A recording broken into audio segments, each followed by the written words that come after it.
జనసేన పార్టీలోకి చేరుతున్న వైఎస్ షర్మిల షాక్లో సీఎం జగన్మోహన్ రెడ్డి. తండ్రికి తగ్గ తనయ్యగా, అన్నకు తగ్గ చెల్లెలుగా ఆంధ్రప్రదేశ్ రాజకీయాల్లో తనదైన ముద్ర వేసుకున్నారు వైఎస్ షర్మిల గారు. ఆనందంగా సాగిపోతున్న జీవితంలో తండ్రి మరణం కొండంత విషాదాన్ని నింపినా కానీ ఆమె మాత్రం ఏమాత్రం ధైర్యం కోల్పోకుండా మొండి పట్టుదలతో అన్న లక్ష్యాన్ని చేరుకోవడంలో తన వంతు పాత్ర పోషించింది పూర్తిగా అని చెప్పడంలో ఎలాంటి సందేహం లేదు. ఎట్టకేలకి తన అన్న జగన్మోహన్ రెడ్డిని సీఎంగా చూసి ఎంతగానో మురిసిపోయిందని చెప్పాలి. అలాంటి షర్మిల గారు ప్రస్తుతం తెలంగాణ కాంగ్రెస్ పార్టీలో కీలక నేతగా ఉన్న సంగతి తెలిసిందే కదా.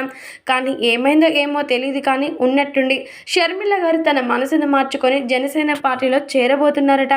అదేంటి షర్మిల జనసేన పార్టీలో చేరడం ఏంటి అంటూ ఒక్కసారిగా సీఎం జగన్మోహన్ రెడ్డి కంగు తిన్నారట. మరి విషయం ఏంటంటే జనసేన అధినేత పవర్ స్టార్ పవన్ కళ్యాణ్ చేస్తున్నటువంటి నినాదాలు, సిద్ధాంతాలు, ఆయన చేస్తున్నటువంటి ప్రతి ఒక్క మంచి పనిని గమనించిన వైఎస్ షర్మిల జనసేన అధినేత పవర్ స్టార్ పవన్ కళ్యాణ్ అధికారంలో లేకముందే ఇలా చేస్తున్నారు అంటే అధికారం వస్తే ఇంకే ఎంత అద్భుతంగా ఈ యొక్క ఆంధ్ర ప్రభుత్వాన్ని మలిచి ప్రజలందరినీ ఎంత సంతోషంగా చూస్తారో తలుచుకుంటూనే చాలా సంతోషకరంగా ఉంది.